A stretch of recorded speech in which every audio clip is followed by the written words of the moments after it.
Bueno, muy buenas tardes. Sed bienvenidos y bienvenidas después de 3 semanas y del puente. Vamos a empezar con una práctica, la misma que hicimos el último encuentro, que utilizábamos la metáfora aquella de el espacio y los objetos que hay dentro de él. Y a partir de esa imagen, de esa realidad, de que nuestros sentidos enseguida van a ver objetos y se olvidan, ignoran generalmente el espacio, que al final es lo único real, porque decíamos que si aquí, por ejemplo, quitamos todos los objetos que podemos percibir, nosotros mismos incluidos, lo único que queda intacto es el espacio. El espacio no se afecta nunca, no se ve afectado, el espacio es lo único que permanece cuando todo lo demás cae o se va sucediendo. Decía que esto de los objetos y el espacio es una metáfora preciosa de lo que ocurre con los objetos internos o mentales, emocionales y la consciencia. Igual que nuestros sentidos están siempre como atrapados por todo tipo de objetos que nos entran a través de la vista, del oído, del olfato, del gusto, etc., nuestra mente también queda atrapada fácilmente por todos los objetos internos, pensamientos, recuerdos, expectativas, emociones, sentimientos, sensaciones, y se puede perder tanto en ese mundo complejo de objetos internos que olvida lo único realmente real, que es la consciencia. Y desarrollar la capacidad de percibir la consciencia tiene alguna similitud con desarrollar la capacidad de percibir el espacio sin perdernos o sin dejarnos atrapar por los objetos que contiene. Entonces vamos a empezar como el otro día. Yo os invitaré a empezar con los ojos abiertos para dejarnos percibir sin ninguna tensión, como si es un juego, todos los objetos que podemos percibir ahora, ¿no? Cabecitas, paredes, luces, columnas, pantalla. Percibir objetos solo. Y luego os invitaré rápidamente a, sin forzar tampoco nada, tratar de llevar la atención al espacio en el que estos objetos están contenidos. Claro que sigues viendo objetos, no puedes dejar de verlos porque tus ojos es lo que ven, ¿no? Pero hacer como ese ejercicio de juego, de llevar la atención, depositar la atención en el espacio que hay, no en ningún objeto en particular. Esto me parece que nos abre un caer en la cuenta. Es verdad, esto que yo había ignorado, que habitualmente olvido, está aquí. Y no solo está aquí, sino que es lo más real, ¿no?, de todo. Es lo que permanece. Luego yo os invitaré a cerrar los ojos también y a llevar la atención a nuestros objetos internos. Y entonces llevar la atención a los objetos internos es todo lo que se mueve dentro de nosotros, que puede ser un pensamiento, un sentimiento, puede ser una preocupación, puede ser un malestar, puede ser cualquier cosa. Llevaremos la atención ahí un ratito para finalmente llevarla a eso que está más allá de los objetos internos también, eso que llamamos consciencia, y que no podemos delimitar de ningún modo porque justamente no es un objeto, y que solo accedemos a ella cuando nuestra mente se calla, cuando nuestra mente se silencia. Mientras la mente está activa, como la mente solo puede trabajar en el mundo de objetos, la mente tiene que estar siempre entretenida con algún objeto del tipo que sea. Solo cuando vamos acallándola, empezamos a entrar en contacto con ese vacío o esa espaciosidad interna, en definitiva con la consciencia. Y ahí estaremos también unos minutos. El objetivo de esta práctica es romper la enorme dependencia que tenemos con los objetos, tanto externos como internos, con la gravedad de reducirnos a ellos. Es experimentar por nosotros mismos que igual que en el mundo externo hay objetos, pero no son lo más importante, sino que es el espacio que los contiene, también en nuestro interior estamos llenos de objetos de todo tipo, sensaciones, pensamientos, emociones, sentimientos, etc. Pero hay también otra realidad que con frecuencia nos pasa desapercibida, pero a la que tenemos un acceso inmediato. Y esa realidad es tan valiosa, solo por adelantarlo, ¿no?, que no es únicamente algo que permanece cuando todo cambia, sino que esa realidad, que que llamamos consciencia, constituye nada menos que nuestra verdadera identidad. Y por eso cuando conectamos con ella, cuando estamos en ella, nos sentimos en casa como en ningún otro momento. Somos consciencia y tenemos mente. La mente hace su trabajo, es muy útil para tantas cosas, pero la pena es que nos reduzcamos a la mente y a sus objetos y que ignoremos justamente lo más rico, lo que constituye nuestra identidad. Entonces, ese tipo de prácticas son prácticas rigurosamente meditativas, a diferencia de las afectivas o atencionales. Estas prácticas nos pueden facilitar o abrir un poquito el camino para acceder a esa realidad que constituye nada menos que nuestra identidad. Cuando la mente se va callando, eso que queda, eso es lo que somos. Eso que somos y eso que queda está siempre bien, eso no es afectado por nada, eso no corre ningún peligro, eso se halla siempre a salvo.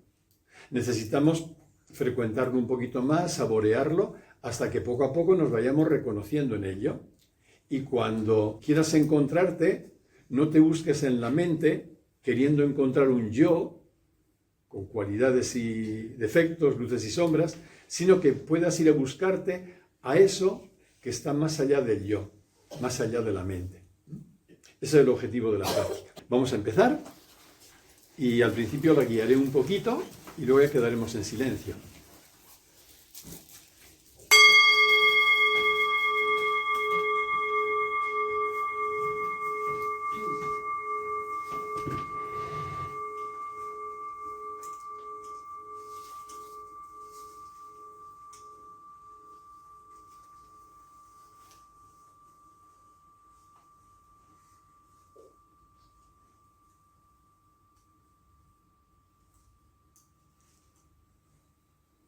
Como decía, puedes empezar con los ojos abiertos y permite que tus ojos jueguen a ver todo lo que aparece ante ellos. Solo ver. No tienes que juzgar ni analizar, no tienes que hacer nada, solo mirar. Y puedes mover la cabeza, los ojos y jugar a ver objetos.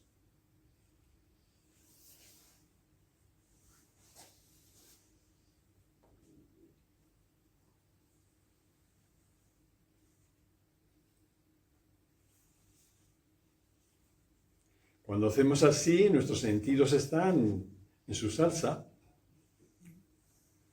están siempre entre objetos, les encanta.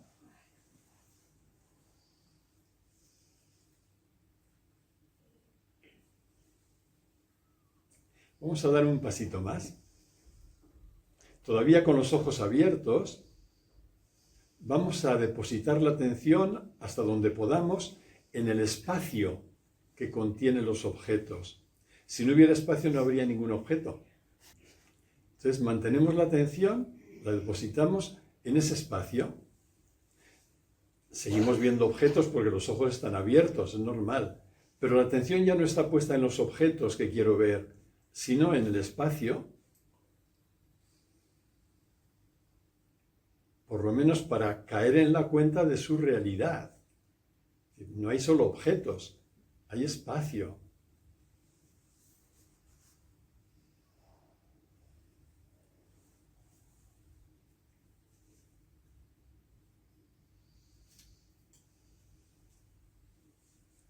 No sé si os pasa que al llevar la atención al espacio, la mente ya se empieza a callar.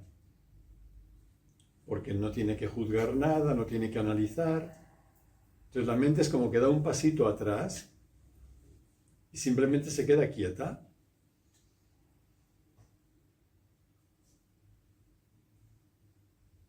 Si no está muy entrenada puede dar guerra todavía, pero es lo suyo.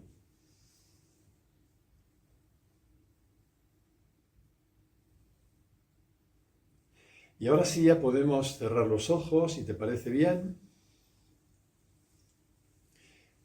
Y con los ojos cerrados puedes llevar la atención a los objetos internos, pensamientos que ahora se mueven dentro de ti, sensaciones corporales tan constantes porque no podemos no sentir nuestro cuerpo.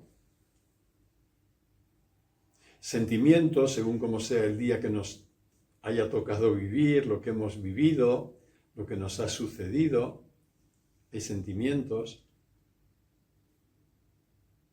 Puede haber también preocupaciones. Deja que tu mente divague en todo ese mundo interno de objetos. No que se despiste, pero sí que esté atenta a esos objetos. Todo lo que en este momento se mueve en ti, cualquier cosa que sea.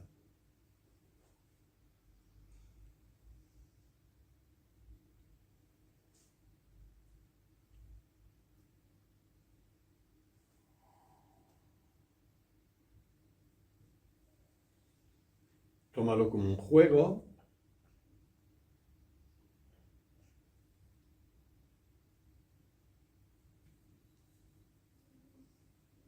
Y puedes ir recorriendo pensamientos que te vienen, sentimientos que viven en tu interior esta tarde, alguna preocupación, algún malestar.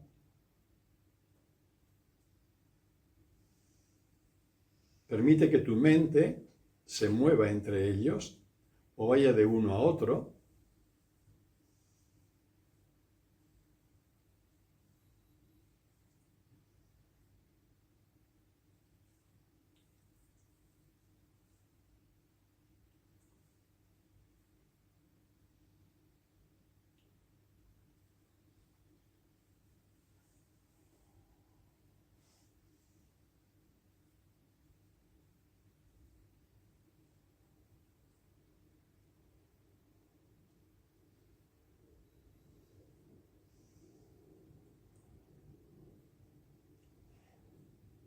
Y ahora también, como hemos hecho antes, dejamos ya los objetos y vamos a dirigir la atención y a depositarla en el espacio que hay más allá de los objetos, es decir, en la consciencia que los sostiene y que los contiene. Consciencia es eso que permite que los objetos estén y nos enteremos de ellos. Si no hubiera consciencia, tampoco habría objetos. Entonces lo que tenemos que hacer aquí, y yo me callo ya, es simplemente un estar dejando la mente tranquila. Hasta donde nos sea posible, un estar sin pensar. Es un solo estar. Solo estar. Es un estar consciente, un estar atento, pero solo estar, porque ya no buscamos fijarnos en ningún objeto de ningún tipo. Esto los hemos aparcado voluntariamente, sino que nos quedamos en esa consciencia desnuda, es un silencio consciente, y ahí nos quedamos estos minutos.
La práctica meditativa, en la línea de lo que hemos hecho esta tarde, al menos en mi experiencia, no solo te regala esa sensación honda de descanso, de serenidad, de ecuanimidad, sino que en la medida en que vas practicando, algo ocurre que te hace caer en la cuenta de una forma experiencial que tú eres esa consciencia a la que querías prestar atención.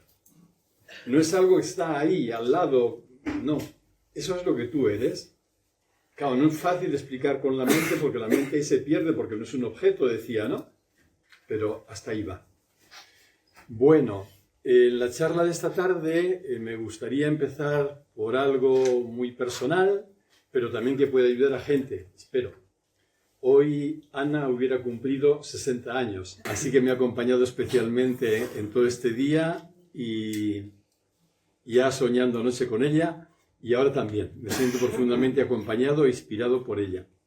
Y buscando textos, hay uno de un psicólogo mexicano que se llama también tanatólogo. Tanatólogo, thanatos en griego significa muerte. Tanatólogo es el que es experto en acompañar en procesos de muerte o es experto en duelo. Se llama Fernando de Sandi y yo es el texto sobre duelo con el que más me identifico. Lo siento como que me estuviera leyendo a mí en mi vivencia. Y esto lo quería compartir, como digo, no solo en recuerdo de Ana, evidentemente, que es una cosa personal, sino porque a lo mejor puede haber personas, tanto aquí como que nos escuchan luego a través de las grabaciones de Javier y de Josu, que han tenido alguna pérdida fuerte y a lo mejor este texto les puede resultar evocador.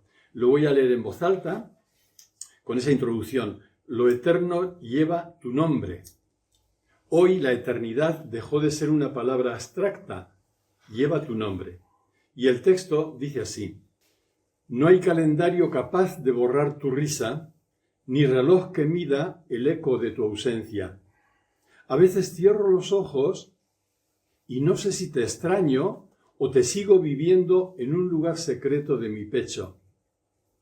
Tu ausencia es un golpe seco, pero también un faro.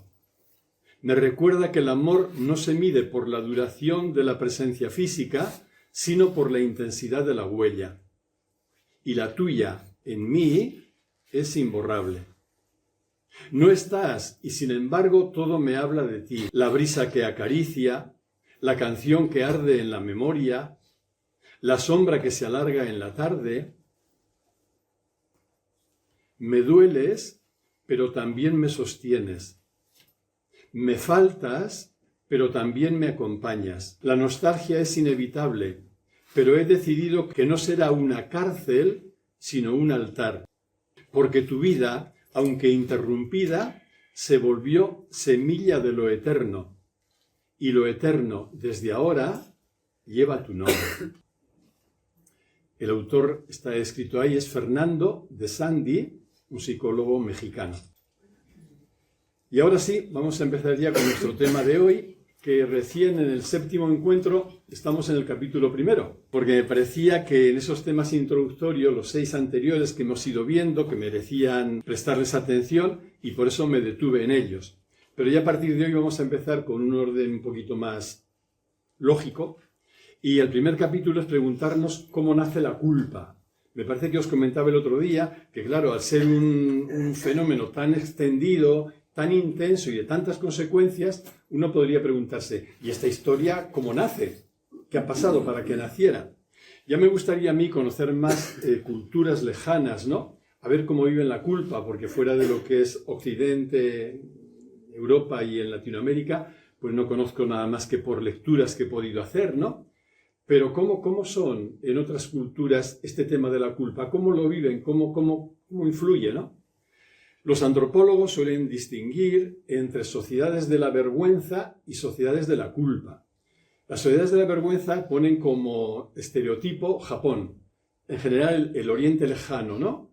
Es sociedades donde esto de quedar mal ante otros o cuestiones que tienen que ver con el honor, aquello que es motivo de avergonzarse, le tienen pánico y hacen todo lo indecible para no tener que vivir vergüenza. Y sin embargo, estos mismos antropólogos dicen que más en Medio Oriente, sobre todo en lo que llaman ellos, que es así, las religiones abrahámicas, es decir, judaísmo, cristianismo e islam, Estas son sociedades de la culpa. Ha tenido mucho que ver la imagen de un Dios teísta y un Dios a veces, tal como lo presenta el relato bíblico, pues no muy amable, que digamos, ¿no? Un Dios castigador, un Dios vengador, etc.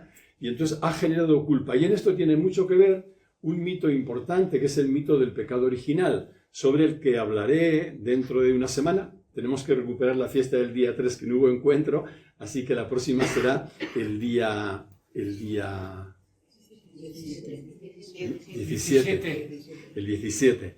Ahí hablaré, porque me parece también que es un tema que merece abordarlo despacio, sobre el mito del pecado original, por las consecuencias que ha tenido. Quiero decir con esto que, lógicamente, me ciño a lo que es nuestra experiencia más cercana cultural, a Occidente, y ahí nos preguntamos cómo nace la culpa. Y quiero recordar algo que ya dijimos el primer día aquí, solo recordarlo. ¿Qué ha sucedido para que un niño que ha venido completamente abierto, sin juicios, un niño que es pura vida, pura energía y espontaneidad, al cabo de unos años se avergüence de sí mismo, se juzgue y se rechace, se oculte detrás de unas máscaras y pretenda ser algo que no es? ¿Qué ha podido pasar?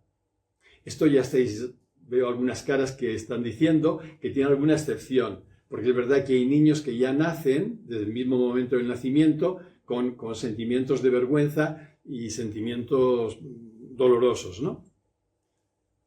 Ningún niño, con esas excepciones, viene al mundo sintiéndose defectuoso, sintiendo vergüenza o rechazo de sí. Y esto tiene una consecuencia muy clara, que es muy importante a la hora de trabajar esta historia, y es que yo empiezo a verme defectuoso o a sentirme avergonzado o incluso, si queréis, a sentirme culpable únicamente porque mantengo una creencia que me ve así. En estos 6 encuentros anteriores se ha repetido un montón de veces porque creo que es una cuestión clave para poder desenmascarar la culpa y liberarnos de ella, que la culpa, hablando con rigor, no es un sentimiento, sentimientos son sus consecuencias, sino una creencia. Entonces, mientras yo mantenga la creencia, que lógicamente es aprendida, las creencias no se las inventa uno, las ha recibido de 1000 maneras o por 1000 cauces, pero son recibidas. En la medida en que yo mantengo esa creencia recibida, no podré liberarme de la culpa, de ninguna forma, porque la creencia se encarga de recordarme a cada rato su mensaje de que algo en mí no es bueno, no es adecuado, ¿no? Pero esto tiene una lectura buena. La lectura buena es que, sabiendo que toda creencia es aprendida, como decía, en la medida en que suelto la creencia, me libero de la culpa y de la vergüenza y dejaré de sentirme defectuoso. El sentirme defectuoso, el sentirme inadecuado, el sentir que no soy como debería ser, eso son solo creencias, muy grabadas, a veces han sido muy tempranas, muy difíciles de revertir, porque han creado un trauma del que no es fácil liberar a nuestro cerebro, ¿no? Pueden ser muy difíciles de quitar, pero siguen siendo solo creencias, con lo cual, si yo empiezo a verlas como creencias y puedo desactivarlas, puedo sencillamente dejar de creer en ellas, dejar de prestarles atención. Al caer la creencia, caerá también lo que llamo culpa y lo que llamo vergüenza. Esto es como, a mí me ayuda mucho, para poder también ayudar a otros a liberarse del peso de la culpa. Y ahora sí podemos empezar ya con el tema de hoy, nuestro 7º encuentro, la génesis de la culpa. ¿Cómo nace la culpa? ¿Cómo nace todo este fenómeno tan raro, tan extraño y tan perjudicial, ¿no? Tan nefasto? Y vamos a dividirlo en 2 bloques. ¿Cómo nace la culpa en la especie humana y cómo nace la culpa en el individuo particular, desde chiquititos? Os recordaba algún día que Freud decía que el primer sentimiento, él lo llamaba sentimiento, que experimenta un bebé es la culpa. Entonces es muy, muy temprano, ¿no? ¿Cómo nace la culpa en nuestra especie humana? ¿Qué ha pasado, no? ¿Cómo ha nacido? En la especie humana, la culpa nace el mismo día que nace la mente. Y esto es bueno también para desdramatizarla. La culpa no es nada más que un derivado mental. Ahora veremos cómo se produce ese derivado. Y esto encaja bien con lo que digo, que es una creencia, porque si es una creencia solo puede nacer de la mente, que es un almacén de creencias, que la recibe y las guarda ahí. Una se las cree, otra no se las cree, pero siempre las creencias están almacenadas en la mente y ya está. Cuando nace en la mente, nace lo que llamamos la autoconsciencia. La consciencia no ha nacido nunca. La consciencia es lo único real, igual que la espaciosidad, en esta metáfora que decíamos al principio. Entonces, la consciencia no conoce nacimiento. Es lo que es, sin más. Pero la autoconsciencia es cuando la consciencia se une a una mente particular. A esta mente que se hace consciente de sí misma, la llamamos autoconsciencia. Solo vive en los seres humanos, en nuestra especie, y algunos rasgos en las especies un poquito más cercanas a nosotros. Pues qué sé yo, determinados primates, orangutanes, los elefantes, delfines, caballos, algún animal, un poquito, ¿no? Digo que hay investigaciones que han demostrado que tienen algo, aunque sea un umbral bajito, de autoconsciencia, porque juegan con ellos, por ejemplo, a colocarlos delante de un espejo, les cambian algún gesto en la cara, alguna mancha, y el animal cuando se ve en el espejo se asombra de lo que le ha pasado, lo cual quiere decir que tiene una consciencia, aunque sea muy elemental, de sí mismo. En resumen, la culpa nace en la mente humana, en la especie humana con la mente. Antes de la mente es que ni siquiera había cosas buenas o malas, lo cual de rebote nos enseña una cosa importante, que lo que llamamos bueno o malo son etiquetas mentales. Es verdad que son etiquetas que en nuestro mundo psicológico, en nuestro nivel del personaje, tienen su razón de ser y ocupan su lugar, ¿no? Pero no dejan de ser etiquetas y por tanto creencias también. ¿Qué es bueno? ¿Qué es malo? La primera respuesta es muy simple. Bueno es aquello que alimenta al ego, al yo, que lo mantiene y que lo sostiene. Eso la mente dirá, esto es bueno, porque está alimentando el yo. Sin embargo, aquello que al yo lo pone en peligro, lo cuestiona o lo amenaza, la mente dirá y el ego dirá, esto es malo, no lo quiero, ¿no? ¿Para quién es una adversidad? Para la identidad que somos no es ningún peligro la adversidad, porque no nos hace ningún daño. La adversidad es un peligro para el personaje, para el yo. Entonces, antes de la mente no hay cosas buenas ni malas, simplemente todo es. Por eso, el dicho aquel también bíblico, todo era bueno. No había una mente que discriminara qué es bueno, qué es malo. Para un animalito que no piensa nada, qué es bueno, qué es malo. Sí, tiene un sistema nervioso y entonces lo que le hace sufrir en el instante, mientras el estímulo dura, para él es malo, ciertamente. Pero ni siquiera pone una etiqueta, ¿no? Y antes del sistema nervioso, antes de la capacidad de sentir de los animales, ¿qué es bueno o malo? Son etiquetas mentales. Las cosas simplemente eran, antes de la mente. Sin embargo, cuando aparece la mente, todo cambia. La mente no es una compañera muy mayor, muy vieja. La mente puede tener, tal como la conocemos hoy, unos 60 o 70.000 años, que eso, en la historia del universo de 13.000 millones de años, pues dura un suspiro. Ni siquiera 10 minutos del último día del año, de antes de comerse las uvas, ¿no? No. ¿Por qué nace la mente? ¿Qué tiene que ocurrir para que la mente haga acto de presencia? Una cosa muy simple, tiene que juntarse la consciencia, que ya está siempre, porque todo es consciencia, con un cerebro lo suficientemente complejo.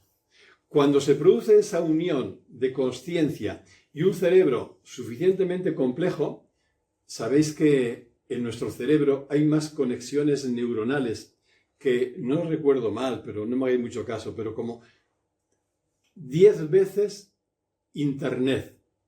Internet mundial, ¿eh? Como todas las redes de Internet en el mundo, eso multiplícalo por 10 y eso se aproxima un poquito a la cantidad de conexiones que hay en nuestro cerebro. O sea, tenemos una red interna impresionante. Pues cuando un cerebro de esta complejidad se une con la consciencia, ahí la consciencia se hace autoconsciente, ¿eh? Empieza ahí. Y eso es, llamamos autoconsciencia a la consciencia que empieza a ser consciente de ella misma. Un animalito, con esas excepciones que decía antes, no es consciente de sí. Qué sé yo, los caracoles se van a morir dentro de un momento, no sé estas heladas cómo le pillarán, pero ellos no saben que se van a morir. Por eso no tienen miedo a la muerte, ni padecen por la muerte como los humanos, ¿no? Que a veces nos da miedo, ¿no? Sin embargo, nosotros ya somos conscientes de todo nuestro mundo interior, de todo lo que se mueve ahí. Esto lo estudia muy bien un famoso y muy renombrado neurocientífico, Antonio Damasio. Él habla de cómo nos damos cuenta de nuestro mundo interno como si fuera una película, ¿no? Esto es ser autoconsciente. Por eso se ha dicho algo que una expresión que me encanta. La consciencia, que es lo que existe siempre, duerme en los minerales, despierta en los vegetales, siente en los animales y piensa en los humanos. Es la misma consciencia en un proceso evolutivo. No porque la consciencia evolucione, la consciencia es lo que es y punto.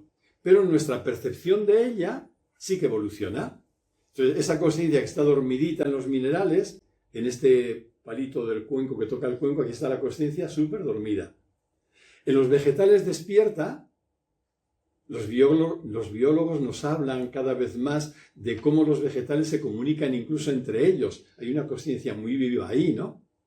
En los animales ya la consciencia permite sentir y en los humanos la consciencia se permite pensar. Por tanto, hablar de mente autoconsciente es lo mismo exactamente igual que hablar de yo. Lo que llamamos yo o ego no es nada más que una mente autoconsciente. Son intercambiables, por eso el signo igual, ¿no? La mente que piensa sobre sí misma es igual al ego, e incluso en cierto modo es la madre del ego. O sea, el ego es un conjunto, una pauta de pensamientos y de sentimientos y emociones, pero pensamientos que son creados por la mente. Por eso digo que el yo puede considerarse un hijo de la mente, pero es una con él, es lo mismo. Con la mente, por tanto, nace el yo. ¿Es así? Recordad, empezó diciendo que con la mente nace la culpa, pero de entrada con la mente nace el yo y nace también algo muy importante, tan importante que nos ha metido en confusión y nos mantiene mucho tiempo, que es la dualidad. ¿A qué se debe que creamos en la dualidad? Porque es una creencia también falsa como la culpa. Se debe a que la mente no puede pensar si no separa. Yo no puedo pensar si no separo esta cosa de esta. No las puedo pensar. ¿Cómo pensaría todo esto mezclado? No puedo. La mente para pensar exige separar. Esta separación es dualizar. Separar y dualizar es lo mismo, ¿no? Y esto es normal porque la mente funciona así. El problema es que nosotros nos creamos que las cosas son como la mente las ve. Y ahí metemos la pata y nos equivocamos con consecuencias luego bastante dolorosas. El hecho de que la mente vea la realidad como algo fracturado, que la vea dualizada, es la forma que ella tiene de verla y está muy bien que la vea así. Pero el hecho de que yo me crea que lo que la mente ve es cierto, ya es un error mío. No. La realidad es no separada. La realidad es no dual, porque la realidad es solo una. Solo que mi mente, cuando ve diferencias, lee esas diferencias como separación y entonces ahí nos confunde. Hablar de dualidad es lo mismo, está puesto entre paréntesis ahí, que hablar de consciencia de separatividad. Y este va a ser el origen de nuestros males que veremos luego. La consciencia de que yo soy un ser separado de los demás, de la naturaleza, de la realidad, de la vida, ese es, entre comillas, entendedme bien, el pecado original. Esa es la causa de todos nuestros males. Creer que estamos desgajados de la vida, que es una creencia de nuevo, y es una creencia también errónea. Pero mientras yo la creo, pues funciono como si fuera real y en sus efectos para mí será real, ¿no? ¿Por qué es la madre de todo nuestro sufrimiento, de toda nuestra ignorancia? Porque si yo me creo desgajado de la vida, ya estoy totalmente confundido. Estoy en guerra con ella. Y estando en guerra con la vida, eso no puede conducir a ningún puerto bueno, ¿no? Entonces ahí nace toda la confusión en la que nos vemos metidos, igual la separación con los otros. Si yo en lugar de estar instalado en una consciencia de separatividad, que es estar ahí en el estado mental, yo pudiera vivir, gracias a la comprensión, en una consciencia de unidad, anda que no cambiaría todo. Mi modo de ver, mi modo de vivir, mi modo de relacionarme. Y por supuesto os garantizo que el sufrimiento se acabaría. No habría sufrimiento. Habría dolor porque somos seres sintientes, pero sufrimiento no. Todo sufrimiento nace de la creencia equivocada, errónea, de que yo estoy separado de la vida. Por tanto, mente es igual que yo. Pero ¿qué ocurre donde hay un yo? Lo he adelantado sin nombrarlo a propósito, pero cuando hay un yo, lo que hay también es soledad, miedo, insatisfacción y ansiedad. Esto aparece siempre donde haya un yo, donde haya un ser autoconsciente, hasta que no la comprensión le permita trascender la separación y llegar a una consciencia de unidad. ¿Por qué? Porque en cuanto yo me veo separado, me veo solo. En cuanto me veo solo, siento miedo. ¿Os acordáis el dicho que comentaba el encuentro anterior de este filósofo inglés, Hobbes, que decía: el día que yo nací, mi madre parió gemelos, el miedo y yo? Como yo nazco ya con la consciencia de separación, automáticamente el miedo se hace presente. Y la insatisfacción, porque si yo estoy separado del todo y de la vida, no hay Dios que me sacie. Estoy insatisfecho todo el rato. Y al estar insatisfecho vivo en clave de ansiedad, porque es un vacío que no me deja vivir. Pues bien, donde hay yo, hay soledad, miedo, insatisfacción, ansiedad y hay culpa, no os lo perdáis. Por tanto, la culpa nace el mismo día que nace el yo. Y uno podría preguntarse, ¿y por qué tiene que nacer la culpa el mismo día que el yo y el mismo día que la mente? Ahí mí que me gusta, tengo una neurona por ahí que le gusta hacer sus películas, es un tanto divertida, me gusta imaginar aquel homínido o aquel especie de primate que un día estaba jugueteando en un árbol y se pegó un trancazo, se vino al suelo y se preguntó, ¿quién soy yo? Y se pegó un susto de muerte, ¿no? Se pegó un susto grande, porque esto ya lo tenemos internalizado, pero pensad en nuestros primeros homínidos, aquellos que dijeron, que de la noche a la mañana, ¿quién soy yo? El susto es descomunal. ¿Qué ocurre, por tanto, cuando nace la mente y el yo, para que tenga que nacer también la culpa? Lo que ocurre es que al nacer la mente, automáticamente nace una lectura de lo que me está ocurriendo. Claro, el día que aquel mono pequeño se pregunta ¿quién soy yo?, se lo pregunta porque ya ha nacido su mente. Y al nacer su mente, él tiene que decir ¿y qué me está pasando? Y elabora toda una película o una novela sobre sí mismo y sobre la lectura que hace sobre él. Y en esa lectura hay dos elementos que quiero destacar. La primera es la creencia en que ha perdido un paraíso. Y una parte de razón tiene, porque de pronto estos humanos que sienten ahora soledad, miedo, ansiedad, insatisfacción, dicen, joder, antes esto no lo sentíamos. Hemos venido a menos, Hemos retrocedido, nos hemos caído. ¿De dónde? De algún lugar paradisíaco, como dice la palabra, de un lugar ideal, es decir, de un paraíso. Y efectivamente, se habían caído del paraíso animal, porque los animales tienen las limitaciones que nosotros, ¿no? Pero no tienen todo este machaque mental que la autoconsciencia nos regala a los sapiens, ¿no? Entonces, tiene que hacer una lectura de lo que le está pasando y dice, estoy peor que antes. Si estoy peor que antes es porque he retrocedido, es porque he perdido, y en el lenguaje del mito bíblico judeo-cristiano, he perdido el paraíso. Y entonces se sigue preguntando, como un niño pequeño, recordad que está en el mismo nivel de consciencia, un nivel mágico, que los bebés pequeñitos. Se pregunta, ¿y yo por qué me he venido a menos? ¿Por qué he perdido el paraíso? Y como los niños, igual que los antepasados, son autorreferenciales y la explicación tienen que encontrarla siempre en ellos mismos, dice, yo he perdido el paraíso porque he hecho algo malo. ¿Qué es lo que piensan los niños? En cuanto el niño sufre, lo pasa mal, ¿no? Emocionalmente, o se siente solo y dice, ¿por qué estoy tan mal? Algo en mí es inadecuado, algo he hecho malo. ¿Por qué papá no me mira? ¿Por qué mamá no me sonríe? En mí hay algo feo y no les gusto. Haya nacido la culpa. En el niño nace la culpa tan tempranamente como en el Adán aquel, entre comillas, en nuestros antepasados primeros. De la misma forma nace en uno y en otro, y en el mismo momento, en cuanto nace la mente. El niño, hasta que no nace la mente, y la palabra que nace en el mismo día, la palabra y la mente, el niño no siente culpa. Puede mantener sensaciones heredadas de la madre, muchas veces, o del entorno inmediato, sensaciones dolorosas, pero no las etiqueta como culpa.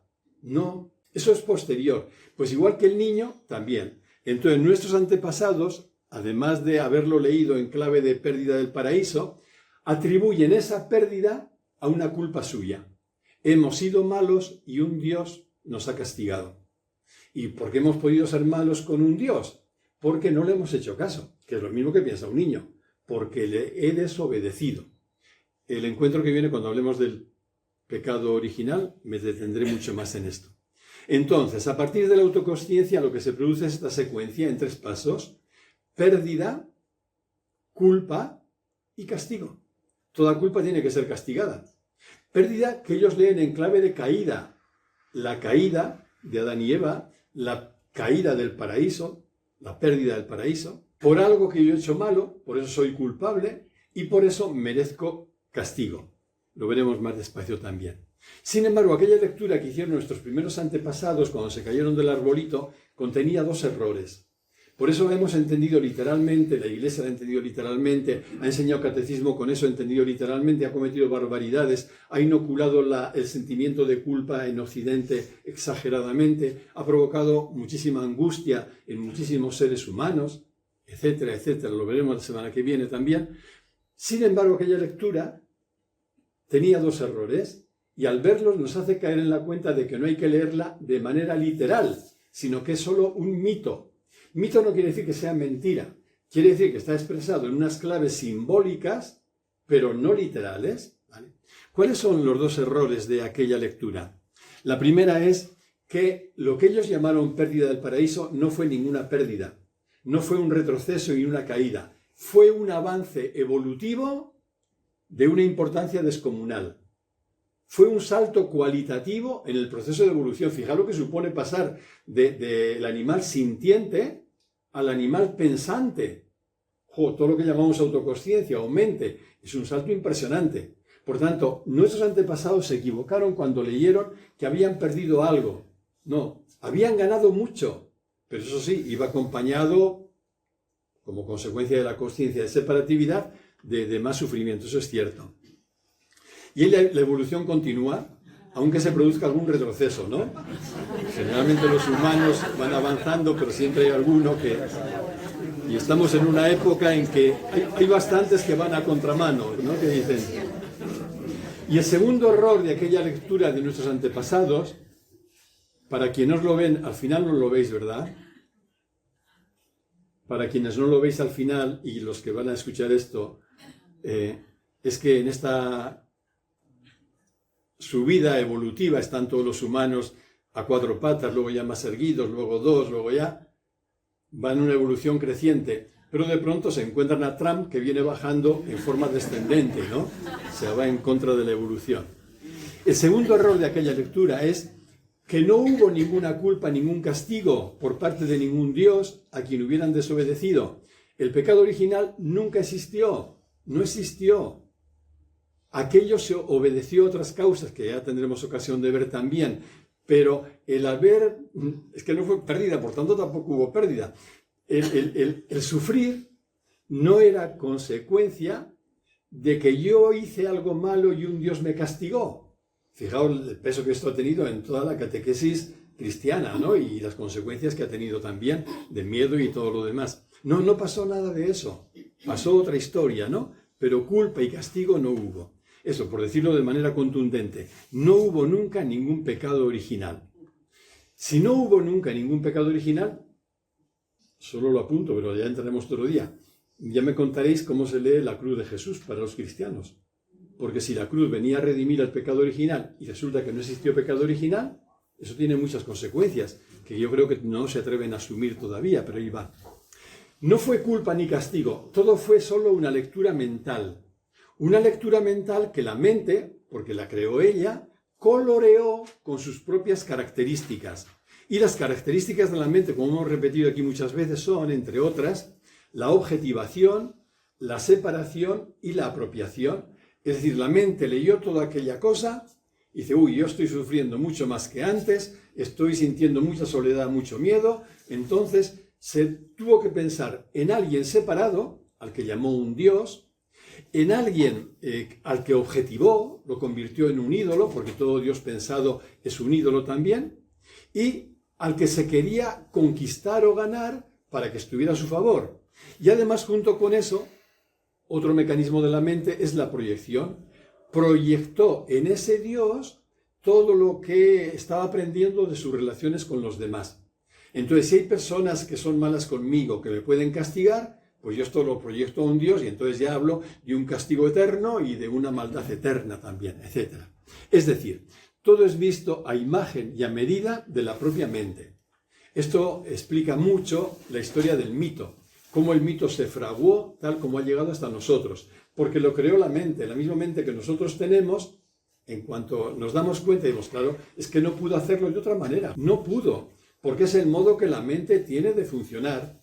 Y en la infancia de la humanidad, igual que en la infancia nuestra individual, pues las cosas eran muy rudimentarias. Luego ya vamos creciendo y ahí nos vamos abriendo a una comprensión mayor, y esa comprensión es la que nos libera. Quiero decir en concreto que desde la consciencia de separatividad solo podían ver aquellos antepasados nuestros primeros lo que vieron: soledad, miedo, insatisfacción, ansiedad y culpa. No podían ver otra cosa. Y ahí es cuando nace el mito del pecado original y el mito del paraíso perdido. Pero repito, no existió nunca un paraíso, no existió nunca un pecado. Solo fueron lecturas mentales, constructos que nuestra mente, la mente humana, fabricó. Solo son constructos mentales, no tienen más poder que eso. Si acaso tienen, si me apuréis un poco, un núcleo de sabiduría que cuando se leen en clave simbólica, pues esto alguna sabiduría tenía, ¿no? Pero desde luego en clave literal es completamente absurdo. Como decía antes, la otra cara del pecado original es la salvación por la cruz. Toda la doctrina cristiana se apoya en estos dos pilares. El pecado original, por el que todos nacemos pecadores contumaces en este mundo, ya los bebés, y la salvación por la cruz, que es donde nos redimen del pecado original y nos pueden llevar al cielo, ¿no? Pero esos dos pilares guardan intrínseca relación entre ellos, de modo que si uno se cae, el otro evidentemente se viene abajo. ¿Cómo se mantiene uno y otro? Pues será un tema que tendrá que ver la Iglesia, pero por ahí va. Porque la proyección mental continúa. Entonces, si nosotros fuimos culpables de haber desobedecido nada menos que a Dios, esa culpa debe ser castigada. Es necesario expiarla con dolor y con sacrificio. Esto también es muy humano. Y yo creo que obedece a algún arquetipo, diría Jung, mental. Las dos cosas. Primero, que donde hay culpa tiene que haber castigo. Y esto un día lo explicábamos aquí por el tema de lo que está presente en toda la naturaleza, que es la homeostasis. Todo en nosotros y todo en la naturaleza busca un equilibrio. Entonces, si yo me siento culpable de algo, hay un desequilibrio. Yo he hecho algo malo, hay un peso de culpa. ¿Cómo recupero el equilibrio? Castigándome. O haciendo que otros me castiguen. Y entonces el castigo equilibra la balanza y ha recuperado la homeostasis. Los antepasados leyeron también así el castigo de parte de la divinidad y nos hemos portado mal, somos culpables, Dios no tiene que castigar. Y el otro arquetipo que también es muy presente es que parece que el castigo siempre se asocia a dolor y sacrificio. ¿Cómo castigarte? Perdonad la expresión un tanto soez, jodiéndote, ¿no? ¿Cómo te castigas? Fastidiándote. ¿Te castigas haciéndote daño o que otros te hagan daño? Y saca de aquí todas las consecuencias que muchos de nosotros hemos padecido en carne propia, ¿no? Toda aquella lectura del pecado, de las amenazas, de la condena, de la angustia, todo aquello. La secuencia, si yo la tuviera que ordenar en pasos esquemáticos, la secuencia sería la siguiente. La secuencia del mito, tal como lo leyeron nuestros antepasados. En primer lugar, había un mandato divino, leyeron ellos: te prohíbo comer del fruto de este árbol, ¿no? El mandato divino. En segundo lugar, hubo una desobediencia. Aquellos no le hicieron caso. Incluso los machistas decían que Eva fue la que menos caso hizo y que luego Eva... Esto también tiene que ver mucho con el patriarcalismo de la época. La desobediencia no es cualquier cosa, sino que es pecado, porque es nada menos que contra un Dios. Eso genera culpa, como no, el pecado. En quinto lugar, como decía, la culpa tiene que ser castigada, merece castigo. El castigo se concreta en la pérdida del paraíso, o sea, en la caída, en el descenso o el retroceso, y tiene consecuencias de dolor. Lo que dice el mito bíblico: ganarás el pan con el sudor de tu frente, o tu mujer parirá los hijos con dolor. En cuanto hay castigo, el castigo se expresa en forma de dolor, y el mito de la Biblia lo dice con esas dos imágenes. Y finalmente, la reparación de la culpa solo puede ser la expiación, la salvación, a través de la cruz. Fijaos que esto también era terrible, porque pensar que era un Dios tan avaro de su, no sé cómo llamar, de su autoridad o tan avaro de su necesidad de ser obedecido, ¿no? Que no le bastaba cualquier expiación para hacer las paces con la humanidad, sino que tenía que ser su propio hijo, que tenía que morir para que su sangre apaciguara a Dios. Esto, el contenido que tiene cuando se lee literalmente es tremendo, ¿no? Como decía al principio, con la mente no nace solo la culpa, nace también la dualidad, es decir, esta creencia de que todo está separado de todo. Y eso en el mito bíblico aparece como una imagen preciosa, que es cuando habla de que en el paraíso habría dos árboles, el árbol de la ciencia del bien y del mal. Esto es la dualidad. ¿Os acordáis cuando comentaba al principio que hasta que no aparece la mente no hay etiquetas? No hay bueno ni malo. No hay bien ni mal, todo simplemente es. Antes de aparecer la mente puede haber un terremoto enorme. Las placas tectónicas se remueven en el vientre de la Tierra. ¿Eso es bueno o malo? Es. Claro, luego venimos los hombres y sobre todo vives cerca de un lugar de terremoto y digo, uy, esto es muy malo. Y tiene razón, porque para yo el personaje es muy malo. Pero la dualidad de bueno-malo y la dualidad en general nace solo con la mente y nace ahí también. Es el nacimiento de la dualidad. Por tanto, tanto la culpa como la dualidad son hijas directas de la mente. Y yo os invitaría a ir soltando ambas. A ir soltando tanto la culpa desenmascarándola porque hace mucho daño, como la dualidad porque es una mentira que tiene consecuencias nefastas. Y es mentira, es falsa. La realidad es una. La realidad no es una suma de cositas separadas como nosotros parecemos aquí esta tarde. Somos uno y nuestra identidad es la misma para todas y todos. La identidad es una única. Y esas dos creencias, la culpa y la dualidad, amenazan con aplastarnos. A lo mejor no literalmente como esa piedra ahí, pero bueno, algún daño nos hacen seguro. Aplastarnos quiere decir confundirnos, porque nos encierran en lo que es la mentira, el engaño, ¿no? Yo soy malo, soy inadecuado, no soy como debería ser, yo soy un ser carenciado, yo estoy separado de los otros, yo nunca tendré bastante, yo nunca resolveré esto.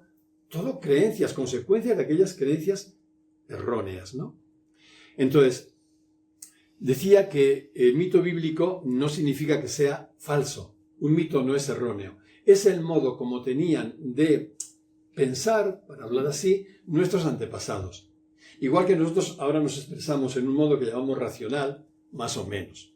Hay tantísima irracionalidad también entre nosotros y en tantos ámbitos. Pero bueno, el nuestro es un modo más o menos racional. El modo de nuestros antepasados era un modo mítico. ¿Mítico qué era? Que contaban leyendas como inventando otro plano superior para explicar el plano inferior, que es donde ellos vivían. Y eran como cuentos, tal cual. Por eso entre los humanos los cuentos tienen tanto peso, ¿no? Y tanto influjo, porque hemos nacido con ellos. Un cuento es un mito, es como una leyenda. Por eso los mitos hacen daño cuando los leemos en su literalidad. Cuando tú entiendes el pecado original como algo literal, ya empiezas a ver a los niños como pecadores desde el momento de nacer, por ejemplo, ¿no? Sin embargo, encierran mucha sabiduría y mucha verdad cuando se leen en clave simbólica. ¡Anda! ¿Cómo se puede leer en clave simbólica el pecado original? Es precioso. El místico al que yo más admiro de la tradición cristiana que vivió en el siglo XIII, el maestro Eckhart, decía, sí, ¿en qué consistió el pecado original? Leído ahora en clave racional. Consistió en que caímos, eso sí que fue una caída, en la trampa de pensar que estábamos separados de la vida. Esa trampa, ¿cómo la llamamos? Ignorancia. Entonces, ¿el pecado original qué era? Ignorancia original. Nuestra primera ignorancia, que fue la ignorancia de Adán y Eva, fue la ignorancia de pensar que estaban separados de Dios, que estaban separados del árbol del bien y del mal, que estaban separados de la serpiente que les hablaba y que estaban separados de la vida. Ese fue el pecado original. Esa fue la ignorancia original, lo cual, permitidme un paréntesis, tiene un añadido, y es ayudarnos a entender lo que llamamos pecado, no en clave de maldad, sino en clave de ignorancia. El pecado no tiene que ver con la maldad. Ya el pecado original tiene que ver con la ignorancia. Esto es lo que leyó el maestro Eckhart. ¿Cómo leer el pecado original desde la luz de la comprensión? La que os acabo de decir la hizo este hombre, no solo él, evidentemente, pero sí. Entonces, el pecado original no consiste, por estar entrecomillado, nada más que en el error de creer que somos seres separados. Cada vez que nos creemos seres separados estamos cometiendo un pecado original. Así que ojito. Nada. Ese es el pecado. No hubo otro pecado, no hubo ninguna desobediencia a nadie, no hubo ninguna culpa. Es el pecado. Porque cuando nos creemos separados, estamos ignorando nada menos que nuestra verdadera identidad. Justo lo único que puede salvarnos. Lo que nos salva no es ningún Dios separado, no es ninguna cosa de fuera. Lo que nos salva es la comprensión de lo que somos. Cuando tú comprendes lo que realmente eres, ahí acaba el sufrimiento. Tendrás que seguir lidiando con tus dolores y con tus traumas, pero el sufrimiento se acabará. Al comprender lo que eres, te comprenderás como plenitud. No te falta nunca nada, nunca te ha faltado nada. Pero tu mente eso no lo sabe. Tu mente cree que te falta todo menos un poquitito. No te ha faltado nada. En realidad, el pecado original, por tanto, es ignorancia original, la ignorancia primera, que es la fuente de toda confusión. Por eso es original porque está en el origen de todo, ¿no? Cuando hablan del pecado literalmente, pero cuando hablamos de ignorancia original, queremos decir la ignorancia primera en el tiempo también, la ignorancia origen de todas las consecuencias después. Por tanto, la moraleja, ya termino con esto, si el pecado, entre comillas, es ignorancia, la salvación, ¿qué es? Comprensión. ¿Qué es? Quitar la ignorancia y poner luz. La ignorancia me mantenía en la creencia de que yo era un yo separado, un yo víctima de soledad, miedo, ansiedad, insatisfacción y culpa. Y de pronto emerge la comprensión. Eso era mentira todo. Eran solo constructos mentales y constructos mentales erróneos. Era mentira. Os quiero dar un aviso ahora. Bueno, primero que el próximo encuentro, como decía, será el día 17 de diciembre, o sea, dentro de 7 días. Ya en vísperas de Navidad. El aviso es un aviso que nos han pasado de esta casa que nos acoge. Es verdad que va más dirigido a la gente de los sábados, que nos reunimos esos 5 sábados en el año, que a la gente de los miércoles. Pero hay 2 puntitos que nos pueden afectar y yo los recuerdo, ¿no? Porque fue un aviso dicho con gravedad. No como, a ver, si hubiéramos cometido un pecado, pero casi. Entonces, el primer aviso es que los baños, es que el sábado último pasó un caos, porque como son muchas más mujeres que hombres, chicas que muchachos, pues el baño de las chicas estaba saturado y las mujeres se metieron en el baño de hombres, ¿no? Y entonces nos recordaron que esto es un centro formativo de muchachos y que eso es tan mal ejemplo, ¿no? También es verdad que el sábado, después de comer, pues hay gente que necesita echarse un ratito a la siesta. Invadieron unos cuantos despachos por ahí y se descalzaron y usaron las butacas como sofás para dormir. Bueno, en lo que nos afecta a nosotros, en los baños. Tenéis que ir al baño que sea el baño correspondiente, hombres o mujeres. Y la otra nos recordaba que hay papeleras aquí en el salón, 4 por lo menos que yo vea. Entonces, que si hay papeles, pues que por favor los tiremos ahí en las papeleras. Y dicho lo cual, tenemos tiempo para conversar y ya Javier se prepara para llevar el micro por ahí a quien quiera decirnos algo. Bueno, aquí está Silvia. A Silvia le toca hoy darse un paseo por ahí. Recordad que pueden ser preguntas o comentarios o discrepancias o lo que queráis, ¿eh? Vale. Buenas, Enrique. Nada, 2 preguntas así rápidas que me han surgido. Todo lo que se origina en nosotros a través de las fobias afectivas, otro tipo de fobias, tiene el... No te oigo bien. Todo lo que... Ahora sí. Todo lo que nos pasa a veces con fobias afectivas, otro tipo de fobias, tiene su origen en la culpa, que viene a su vez de creencias que hemos heredado de nuestra infancia y que ahora, de alguna manera, trabajándonos esas creencias, cambiándolas o eliminándolas, podríamos sanar. Esa es mi primera pregunta. Sí. Y la segunda... ¿Me dejas que vayamos de una en una? No. ¿Ah, no me dejas? No, por supuesto. Pues luego se me olvida defender la culpa yo. Sí. Sí. Sí, es cierto, es cierto. Lo cual significa, Juanmi, si yo lo leo bien, esto no quiere decir que la culpa sea nuestro primer problema. La culpa es una creencia, por tanto es aprendida. Por tanto, antes ha tenido que haber algo doloroso para nosotros. Antes ha tenido que haber en el niño un trauma. El trauma es el problema psicológico, ¿no? Que luego habrá que abordar. Pero sí, un trauma, tampoco leáis un palabra muy grande, puede ser pequeñito. Pero algo ha tenido que provocar dolor, porque es el sufrimiento el que le hace al niño decir, algo en mí está mal, algo he hecho mal. Y entonces ya aparece la culpa. Luego, si encima lo refuerzan diciendo, eres malo, qué sé yo, pues te cuento, ¿no? Pero de entrada, en el niño, aunque nadie le dijera nada, la culpa aparecerá siempre que haya previamente sufrimiento en él. Si no hay sufrimiento, no. Por eso yo conozco niños, afortunados ellos, adultos hoy, uno de mi edad, que dice, yo con la culpa no tengo nada que ver, nunca en mi vida me he sentido culpable. Y no es un viva la Virgen y un irresponsable, no es un tío muy serio, muy comprometido, incluso trabaja mucho en favor de los demás, ¿no? Pero no, tuvo una infancia muy libre de sufrimiento. Esa es la primera, ¿no? Y la segunda es, cuando has hablado de dualidades, cuando hablamos de pecado, tampoco existe el pecado, porque no hay nada bueno ni nada malo. No existe el pecado, ¿no? Eso es. Y partiendo de eso, quizá en la tradición judío-cristiana, el pecado lo han neutralizado con el perdón o la confesión, ¿no? Que es un poco lo que tú apuntabas ahí con el tema de la ignorancia y la consciencia, ¿no? Tal cual. Al final, las dualidades neutralizan el bien con el mal, claro, la sombra con la luz, ¿no? Claro. Eso es un poco por donde Claro. lo que has querido expresar. Por el tema de las dualidades. Sí. Es que también, si yo lo leo bien, una vez que el pecado se objetiva y se habla del pecado original como una desobediencia, como una maldad del hombre que merece ser castigada por toda la eternidad y el infierno eterno, etc., una vez que eso se hace así, el pecado se lee igualmente en esta cultura en clave objetiva. El pecado es una cosa mala que tú has hecho porque eres malo. Así, ¿no?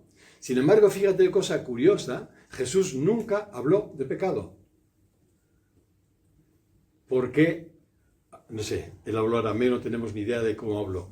Pero el Evangelio lo recoge en griego, porque el Evangelio se escribe en griego, y el pecado en griego no se nombra como pecado, que también existe en griego una palabra para nombrar pecado. Se dice en griego amartía. Y amartía en griego es lo que hacían los tiradores de dardos con el arco cuando fallaban el tiro y no daban en la diana. Entonces, amartía es, literalmente, errar el blanco. Amartía es equivocarse. Por tanto, si en esta iglesia hubiera habido un poquito más de lucidez, nos hubieran enseñado desde pequeñitos, y a mí me hubieran evitado bastante sufrimiento, nos hubieran enseñado que el pecado era solo un error. Error, hijo de la ignorancia. Los errores son hijos de la ignorancia. Una equivocación, pero no una maldad.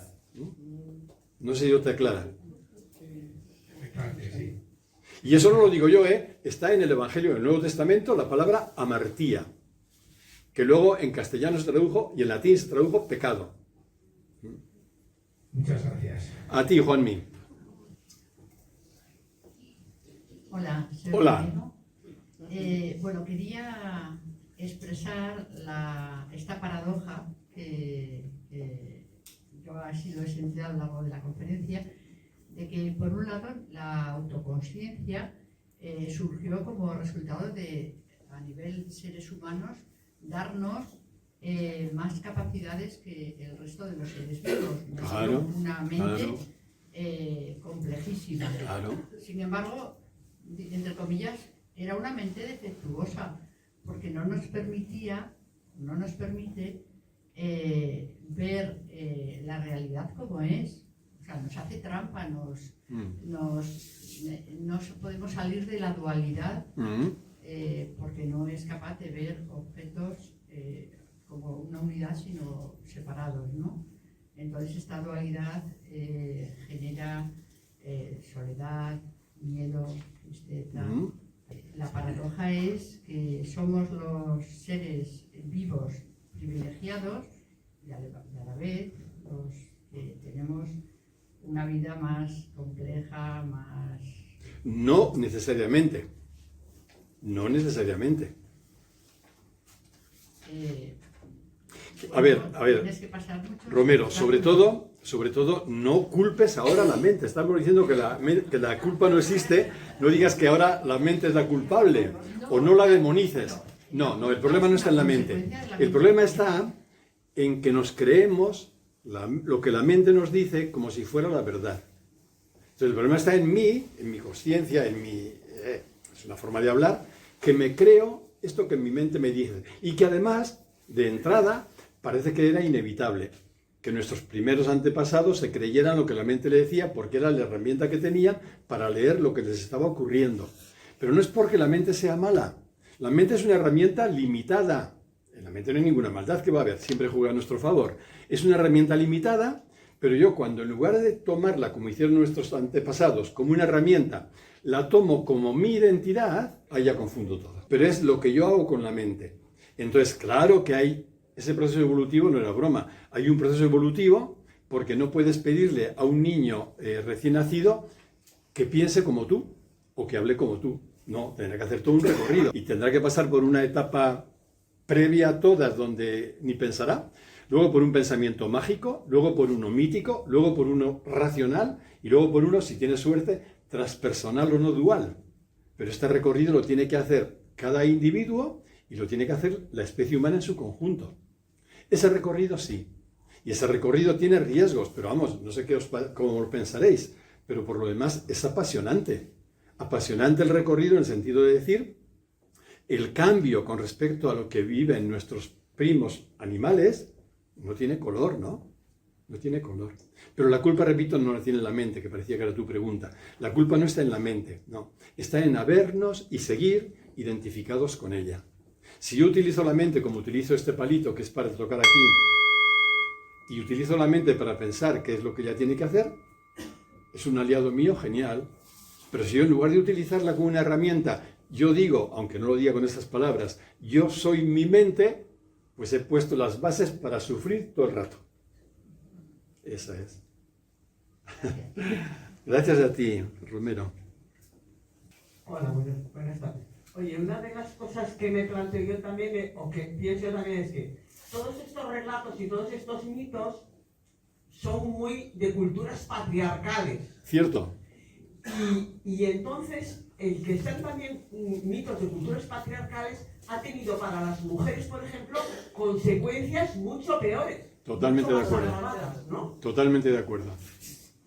Pasa con Adán y Eva, pero pasa con la Virgen María y pasa con 46. Pero pasa en el siglo XXI, cuando tú ves que... Eso, cuando tú ves que en pleno siglo XXI la Iglesia es la única institución que tiene a la mujer relegada, notoriamente relegada, ¿no? Entonces, claro que ha tenido consecuencias tremendas, y en el ámbito religioso mucho más. Y vete al Islam, y 3/4 de lo mismo, más, ¿no? Sí, sí. Han nacido en culturas muy de la culpa, como decía al principio, y muy patriarcales, claro. Para empezar, Dios era patriarca, Dios era varón, ¿no? Claro. Sí. Sí, gracias. Buenas tardes. Hola. Yo nunca he entendido lo de la no dualidad. ¿Bien enfrente de tu boquita? Yo nunca Ahora. he entendido lo de la no dualidad y hoy tampoco. Claro. Pero bueno, Se me ha ido tu nombre. preguntar en la sala cuántos entienden. No. Eso ya es ego tuyo que se quiere comparar. Eso es tu ego que quiere decir, no soy aquí el único torpe, la única torpe, aquí hay más torpes como yo. ¿Cómo es tu nombre? ¿Cómo es tu nombre? ¿Eh? Edurne. Encantado, Edurne. Y yo me esfuerzo mucho para entender lo de la no dualidad. Y digo, pues entonces yo no estoy separada de la humanidad. No, bueno, de acuerdo, no quiero juzgar al vecino, pero tampoco a Netanyahu ni a Trump ni a ninguno de esos. También son esos parte. Entonces, además de no entender la no dualidad, tienes un problema añadido, Edurne. Y este segundo es más grave. Porque que no entienda la no dualidad, pues vale. Pero el desechar a seres humanos porque hacen lo que hacen, eso ya es más peligroso. No. Dos cosas, desde mi punto de vista. La primera es que no te empeñes, Edurne. La no dualidad no puede entenderse de la mente, y lo he repetido un montón de veces, porque la mente solo puede entender lo que son objetos. Entonces, si yo digo, me voy a dedicar un fin de semana a recluirme y a encerrarme y pensar y escribir para entender la no dualidad, pues no. No se entiende desde la mente. Hay que ir por otro lugar, que es más el silencio de la mente. Y entonces requiere una práctica continuada, perseverante. Esta es la primera cosa. Pero la segunda, que puede ser más pedagógica, es cambiar los términos. Y luego diré cómo yo leo la no dualidad en las lecturas siempre inadecuadas que la mente hace. Otro modo de nombrar dualidad y no dualidad, también lo he nombrado antes, es hablar de consciencia de unidad y consciencia de separatividad. Estar en la dualidad es estar en una consciencia de separatividad que me hace creer que las cosas son como mi mente las ve y por tanto separadas unas de otras.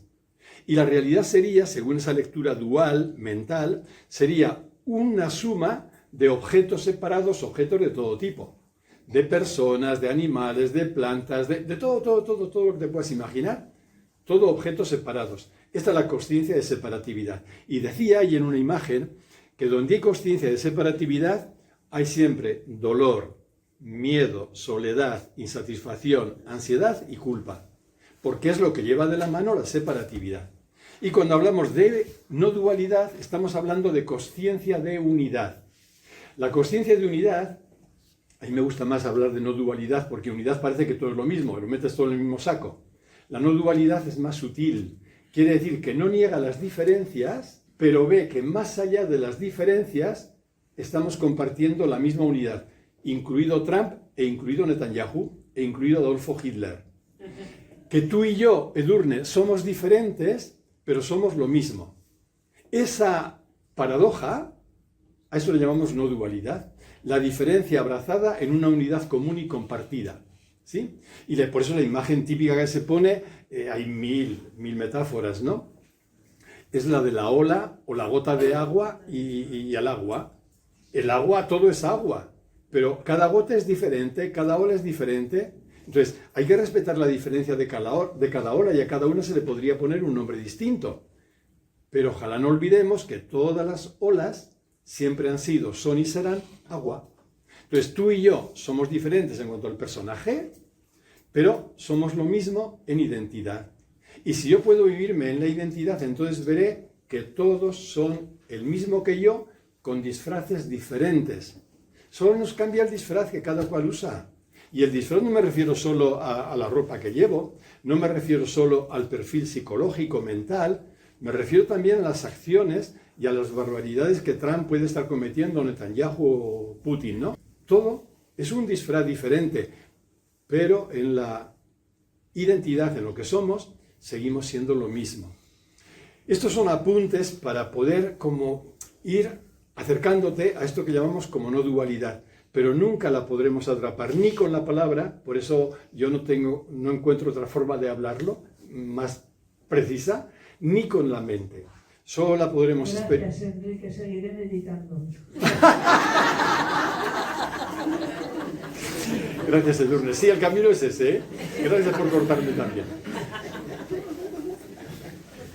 Más manos. Aquí.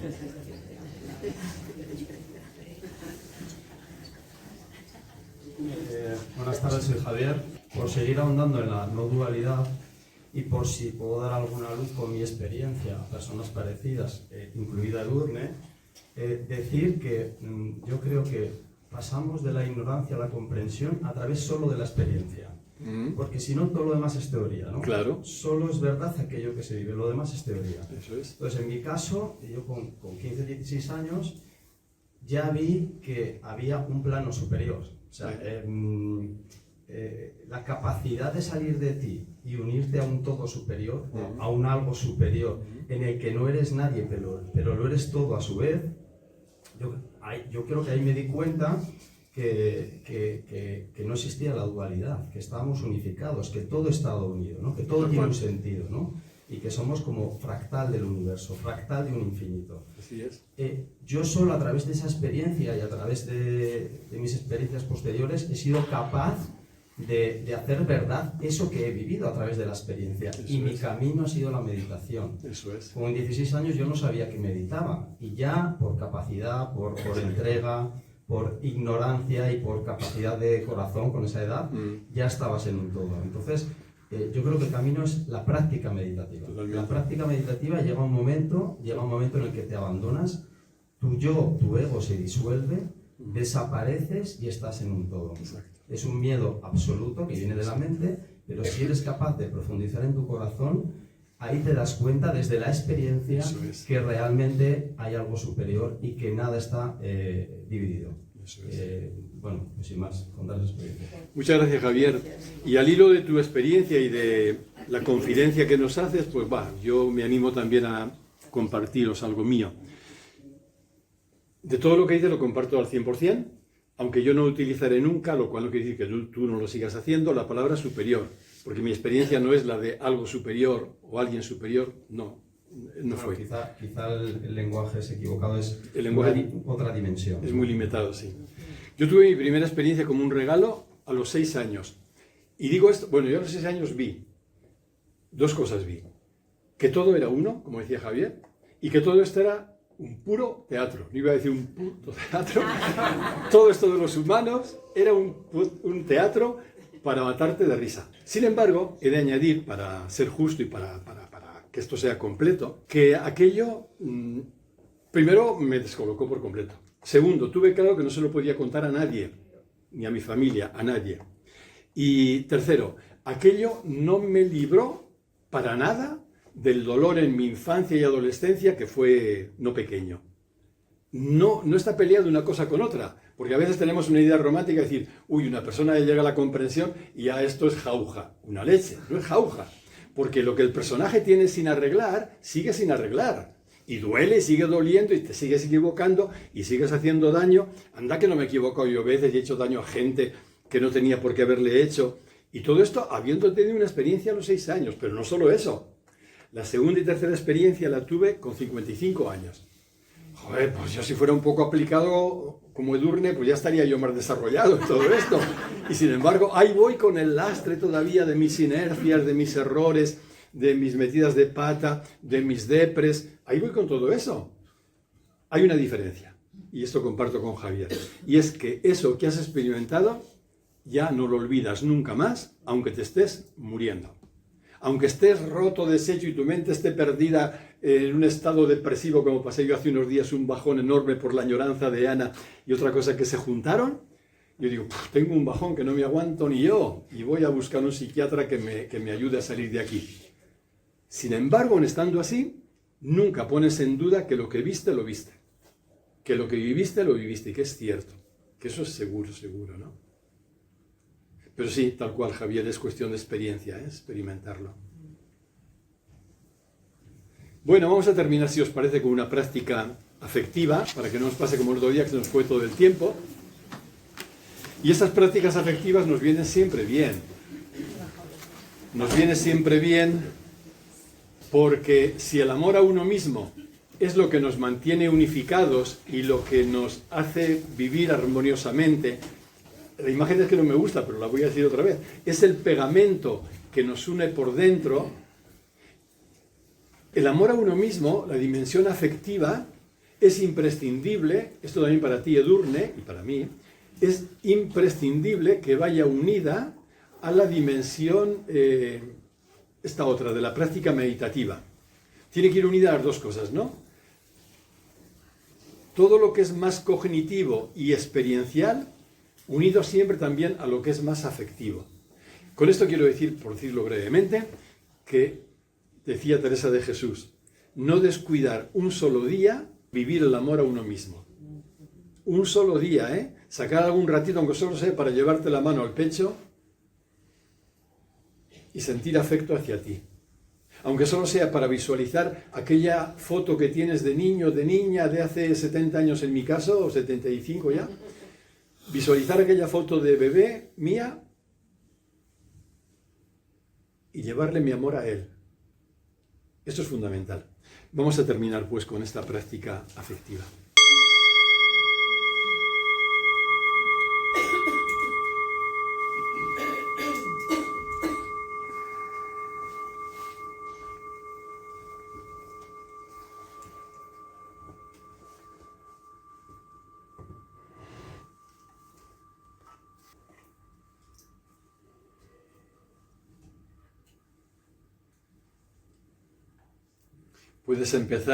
Podemos empezar llevando la atención a nuestro cuerpo. Nota simplemente cómo estás sentada o sentado y siéntelo.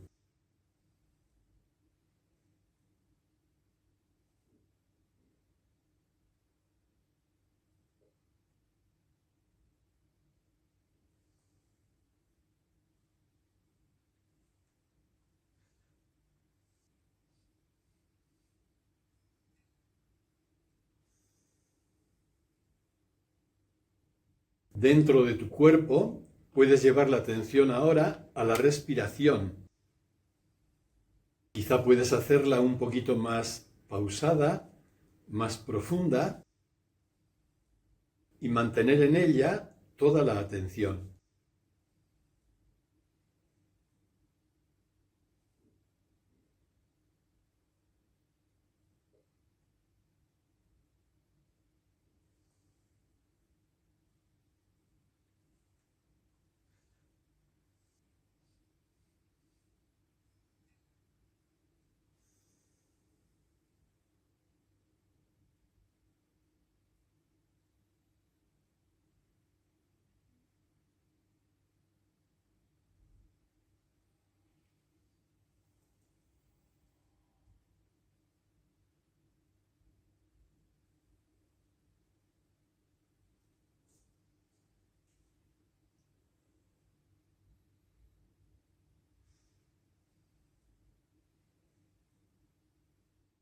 Y suavemente puedes colocar las manos sobre el pecho, ahí en la zona del corazón,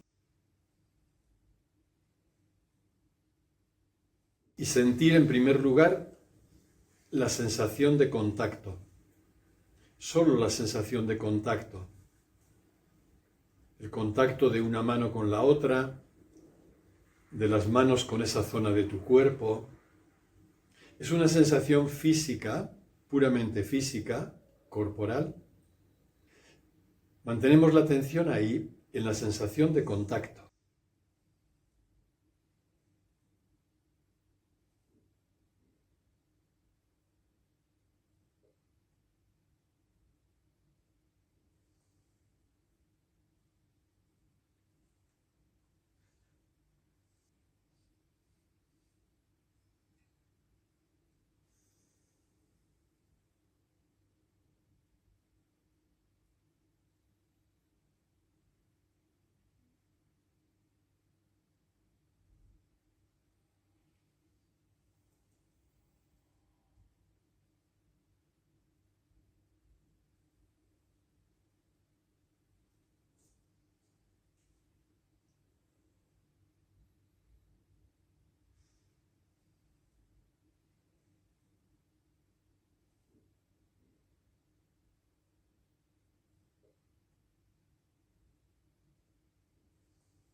A partir de esa sensación física de contacto, puedes favorecer ahora un sentimiento de cercanía hacia ti.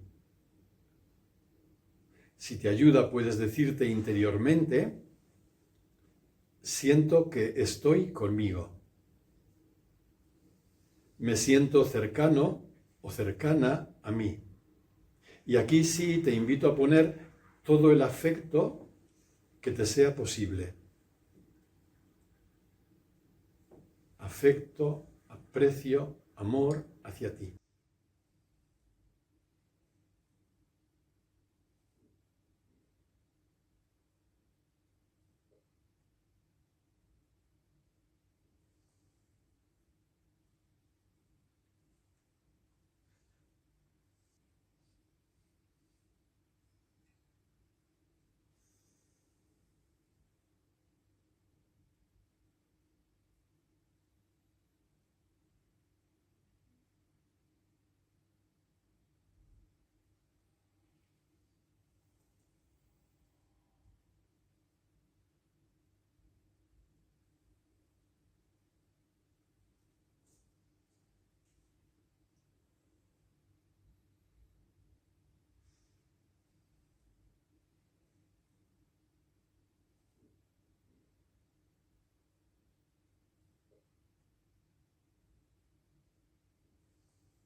A partir del sentimiento de cercanía hacia ti, puedes favorecer ahora directamente un sentimiento de amor hacia ti.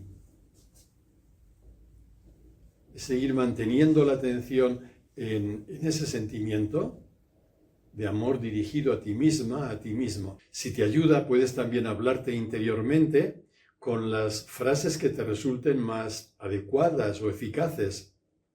No tiene por qué ser la que yo digo, ¿no?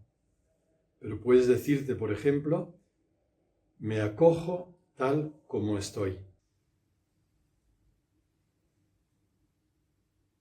Soy amable conmigo.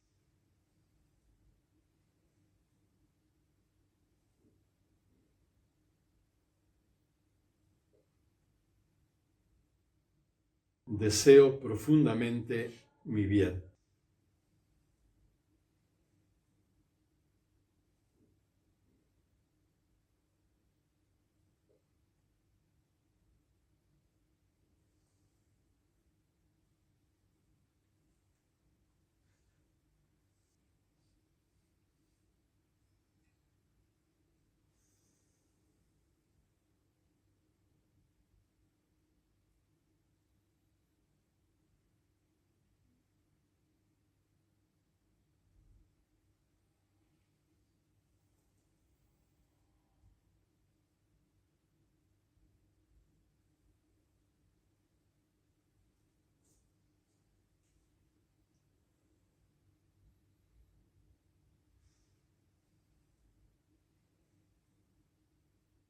Recuerda, cada vez que la mente se distrae, vuelve la atención al sentimiento de amor hacia ti.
Suavemente puedes deshacer la postura y llevar ahora toda la atención a la respiración. Quizá la puedes hacer un poquito más profunda, más pausada, pero lo importante es que vayas depositando y manteniendo la atención en el movimiento de tu propia respiración.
Podemos dejar que la respiración siga su propio ritmo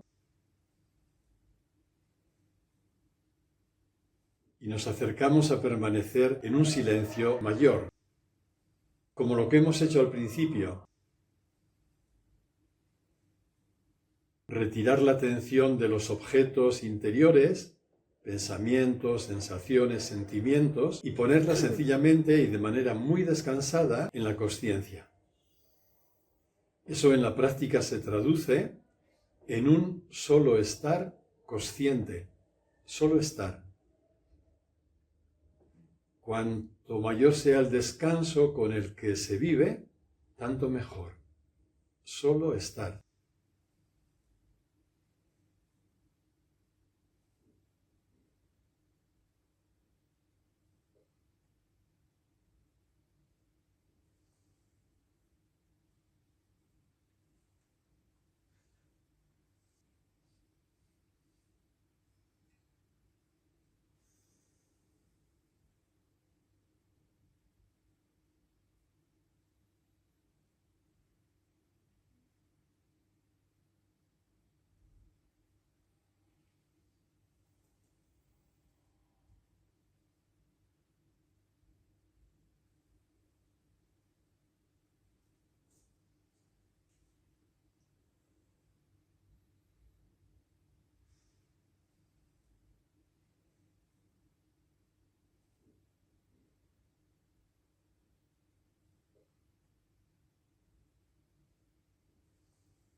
Pues muchas gracias por este tiempo compartido y que tengáis una buena semana.